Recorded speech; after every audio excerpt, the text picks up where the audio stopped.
when it can't nobody hold it. Pusha T, man, him and Joe Budden got a real good relationship. I think that's real dope. Yeah, man. But I don't know sure who called who, but there was an audio that was released earlier where Pusha T was talking about why his verse wasn't on Maybach Music. So I'm gonna play this audio. Say, man, we're gonna definitely rap about this one. What's up, fellas? How y'all doing? I'm good, man. How are you feeling is the question. Man, I'm really good, man. I'm really good. Listen, I'm actually at my wife's birthday party right now. And I came outside because I saw you called me. And I thought you was just, I promise you. The first nigga to beat the murderer that he is. He was doing some shit with his wife like Chance. I promise you. I'm not even joking. Well, listen, I appreciate that. I certainly am not going to hold you long because that shit is important. As someone, I know how important that is. Why did you do that to this verse? That's not Why? The verse that's not out, and we're not even. That's out. We don't even care why it's not. The verse that's not out. That's out. Why did you do that to that verse? Why are you doing these to features? No, man. Listen, man. That's what we in it for, man. We here to rap, bro. We here to rap, bro. Like that's what I'm here for. Anyway, like No, man. Like no. we can't. No, man. No. Like no. But we already know that you can rap. We all but we all have to do what we do best. Like I have to do what I do best. The next guy got to do what he does best. Like, come on, it's lanes for everybody. When you do what you do best, then we're not allowed on the album no more. Hey man, No. You that's part of the. Listen. It's part of the game. I can't complain, right? I mean, at this stage of my career, hey man. Hey. Yo, Push, go ahead, man. Enjoy your party. I'm gonna sit here and hypothesize and just hyperbolize. All right, oh God, we got there. And I mean, hold on real quick. Joe Budden, shout out to the podcast. He got about 18 niggas in that room. Yeah. Goddamn. Whole team. That's aspiring. That's aspiring. Check. Yeah, man. Maybe we'll get there one day. But look, man, this confirms to me, though, Sam, man. Let's get into this. And I love how Push say, look, this is what this shit is about. It's about rapping. That's why it pissed me off why Rick Ross didn't put this verse on Maybach Music, because this is what we had to do. This highlights to me, and just the tone of his voice, he don't really want to say it, but it tells me that they didn't want that verse on there because not one, he only bodied Weezy on that. He had a better verse than Rick Ross and everybody else on the damn song.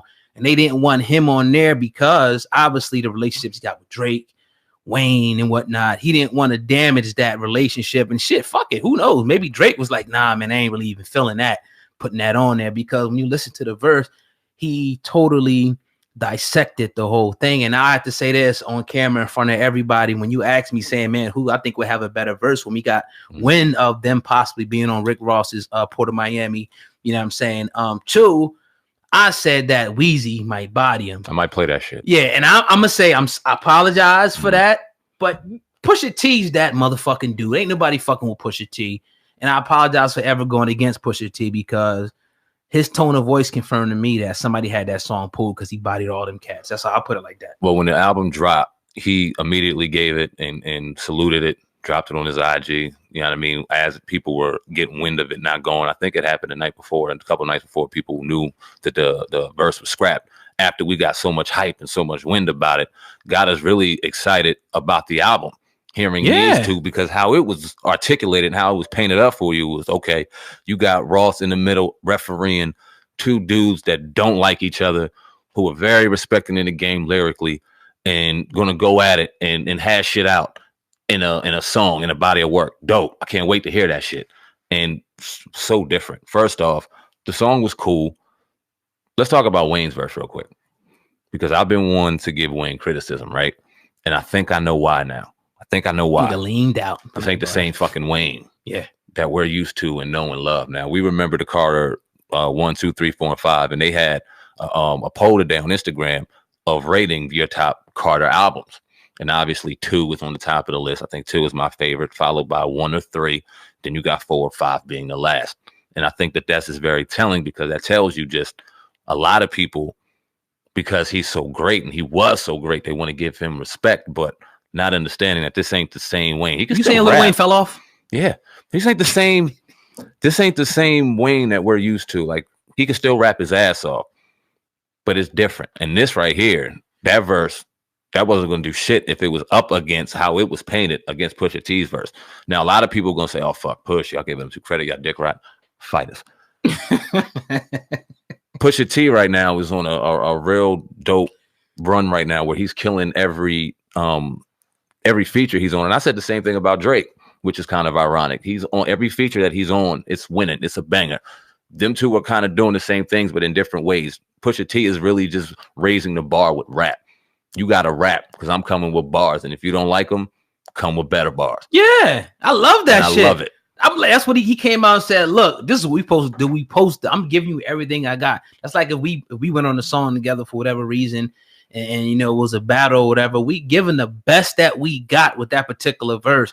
For people to be pulling shit and talking about they not gonna, you know, put it here, they trying to do shit in the future. To me, that's fucking whack as hell. Yeah. You know what I mean? I think the people from reading the comments and stuff, getting the consensus of the voice of the street, as we call y'all, the people see right through it and they know it. And the people was putting it, as soon as we put the video up there, they was like, yo, Pusha T, the reason why the song's not up is because Pusha body everybody in that fucking studio that day. Do you blame Ross a little bit? Because we were both excited about the album, and now that we've got to sit on it for a couple of days, we could get into that a little more in depth. But do you blame Ross in the situation for being a little too diplomatic? Because even in his answer, it was very politically correct, very diplomatic.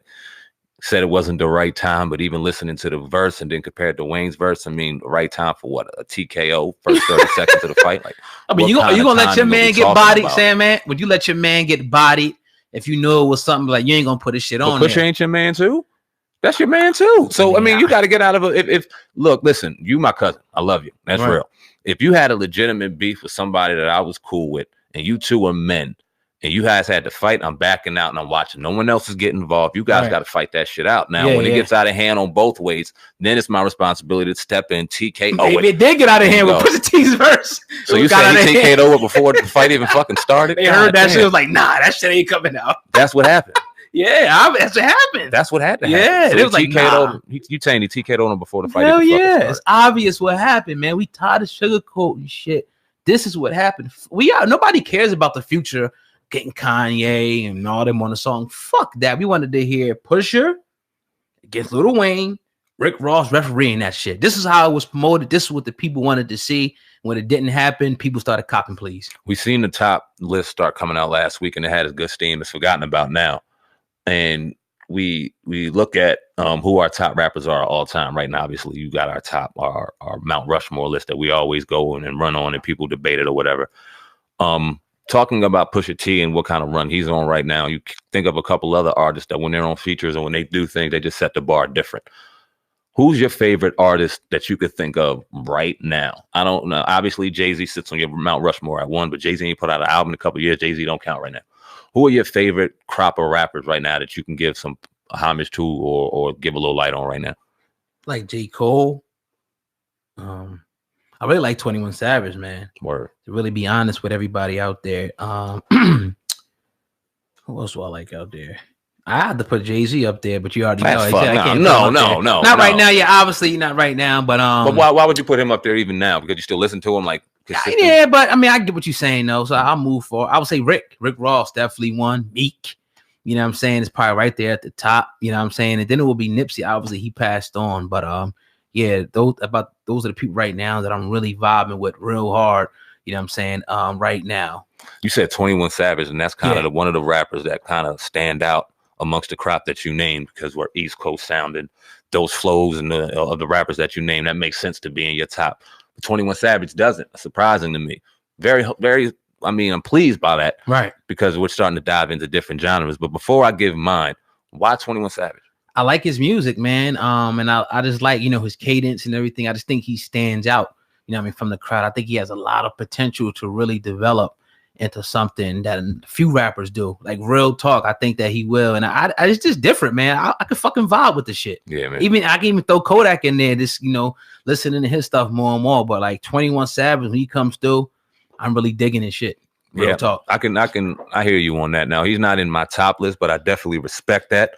YBN Cordae is a young boy. He just dropped the album. I fuck with that dude. I think it's called The Lost Souls or the cat from Maryland, right? I think. Is he from Maryland? Light skin cat? Yeah, got the braids and shit. Yeah. I like that cat, man. He's out here spitting like they used to. Kendrick, is on my top of my list right now. My favorite rappers. I was thinking about him, and we were talking to a brother. We had a business meeting this weekend. Oh God. And he was talking about the list and things like that. And he said why Kendrick couldn't be on that list, why he shouldn't be in the top 5 list. And I think that's crazy.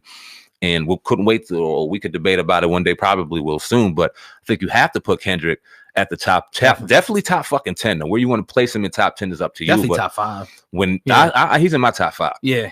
You look at the body of work. He came out with Good Kid, Mad City, Section 80. Then he evolved into the Pimp a Butterfly. Then he had Damn album. When you look at his body of work and the evolution, it's like, yo, he's setting the bar on a different level. When he put out Pimp a Butterfly at a time where everyone was popular in doing the hip it hop it bop bop bop, and it wasn't popular to do something on your own.